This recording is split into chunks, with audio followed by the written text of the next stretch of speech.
Salut à tous, on se retrouve pour une vidéo débrief concernant les trophées The Best qui ont été remis. Et préparez-vous parce que là, je vais donner mon avis le plus sincèrement possible. Je ne fais pas référence à l'album d'Amza qui est sorti très récemment, mais plutôt au fait est que là, les gars, je vais dire les termes. Oui, je suis un grand fan du Barça, de Léo Messi, mais il va falloir que je vous dise la vérité et ce que je pense par rapport aux trophées qui ont été remis. Commençons par le meilleur gardien de l'année. Donc Emiliano Martinez qui a remporté le trophée. Il faut préciser qu'il fait une très grande Coupe du Monde. C'est un gardien qui m'a quand même assez choqué.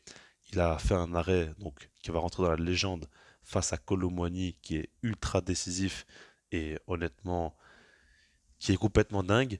Il a fait quand même des séances de tir au but exceptionnelles. Il a vraiment grandement participé au fait que l'Argentine a pu gagner la Coupe du Monde.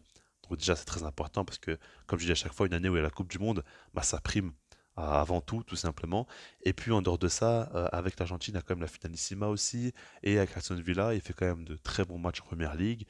Il fait quand même une très belle année, honnêtement. Mais selon moi, ce n'est pas lui qui devait remporter le trophée. Alors en fait, là je vous parle objectivement. Si on doit élire le meilleur gardien de l'année, pour moi, c'est Thibaut Courtois qui le mérite.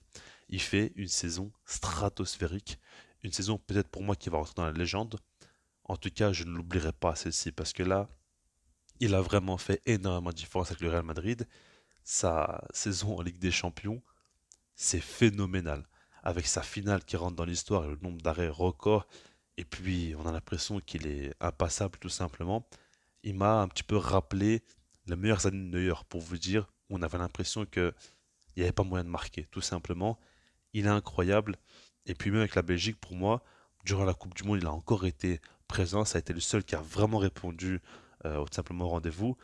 Et par rapport à ça, pour moi, c'est lui qui mérite le plus. Maintenant, je ne vois pas non plus un scandale par rapport à Emiliano Martinez, parce que, oui, il fait quand même une Coupe du Monde extraordinaire, il est extrêmement décisif dans la compétition la plus importante de l'année, mais si je dois élire un gardien, selon moi, c'est Thibaut Courtois.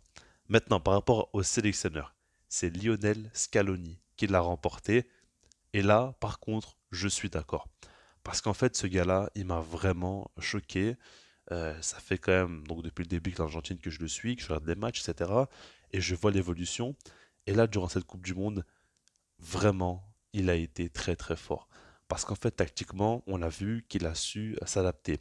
Le premier match n'a pas forcément fonctionné. Il a directement su passer à autre chose. Parce qu'en fait, il y a des absents comme notamment Lo Celso qui a porté préjudice. Même le fait que Lautaro Martinez ne fasse pas une bonne Coupe du Monde, il a fallu donc répondre directement en Coupe du Monde. Tu n'as pas forcément le temps de préparer quelque chose. Tu peux le faire avant, mais une fois que tu arrives en compétition, quand il y a des imprévus, tu dois avoir des plans B. Et là, il en a eu tout simplement. Il a lancé vraiment des jeunes en tant que titulaire dans la sélection, comme Julian Alvarez, comme Enzo Fernandez. Et puis, tactiquement, à chaque fois, même par exemple face à Didier Deschamps, en finale, il a été monstrueux, où il met Di Maria ailier gauche notamment.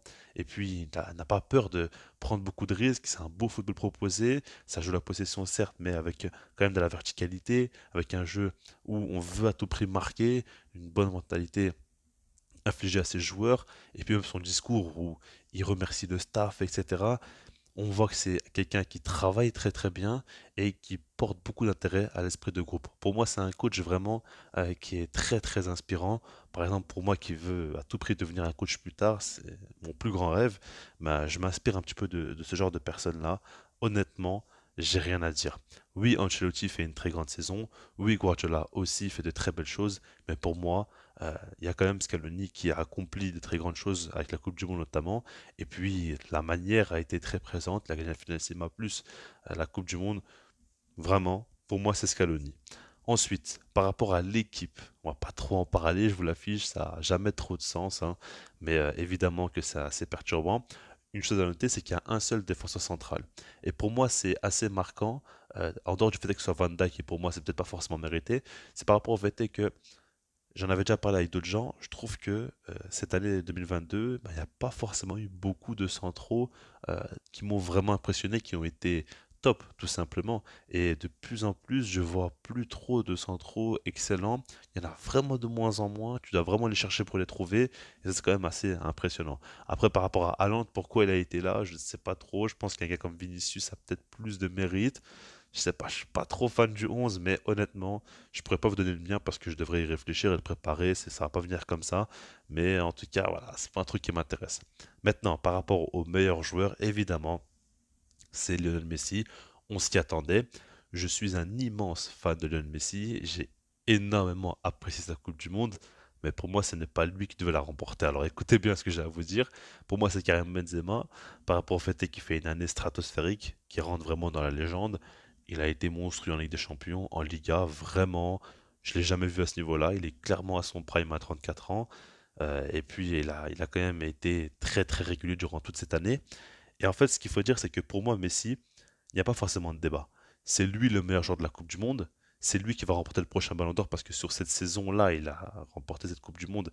Et ce qu'il a fait, c'est stratosphérique. Même le PSG, encore, on le voit faire de très belles choses.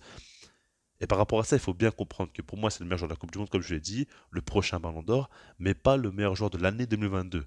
Parce qu'en soi, sur toute l'année, il n'a pas toujours été top. Alors évidemment, depuis le début de cette saison, il est vraiment performant, mais par rapport à la saison passée avec le PSG, c'était pas fou. Alors oui, quand je jouais avec l'Argentine, c'était beaucoup mieux, mais c'est quand même pas suffisant. Pour moi, vraiment, c'est pas encore assez. Et c'est pour ça que pour moi, Benzema mérite plus sur toute l'année 2022. Maintenant, faut pas non plus se tromper de débat. Si on parle de Ballon d'Or, pour moi, c'est déjà acté. C'est Léo Messi qui va l'avoir. Et ça, on le sait depuis un petit temps. J'ai déjà fait la vidéo depuis plusieurs mois. Et ça me paraît vraiment logique. En tout cas, par rapport à Messi, il faut quand même parler du fait qu'à 35 ans, il a encore un niveau exceptionnel. Et cette Coupe du Monde, on va encore laisser passer du temps, mais avec du recul, on va se dire que vraiment, c'est pas humain en fait. Il n'a jamais été humain dans sa carrière, tout simplement. Et c'est extraordinaire ce qu'il a fait, honnêtement. Je ne vous cache pas que je suis très heureux par rapport à ça. Maintenant, il ne faut pas non plus mettre les sentiments avant tout. Il faut réussir à rester objectif. Et Karim Benzema a vraiment, vraiment été phénoménal durant cette année-là. Il m'a choqué tout simplement. Donc voilà. J'espère que vous allez comprendre un petit peu ce que je vous dis, hein, évidemment. Après, ça n'engage qu'à moi, c'est mes avis.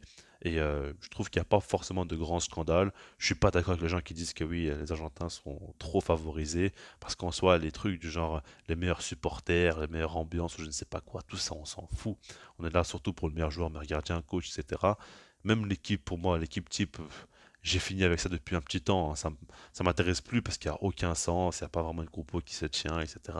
C'est n'importe quoi. Et voilà. Donc, dites-moi en ce que vous en pensez par rapport à tout ça, et puis moi je vous dis peace.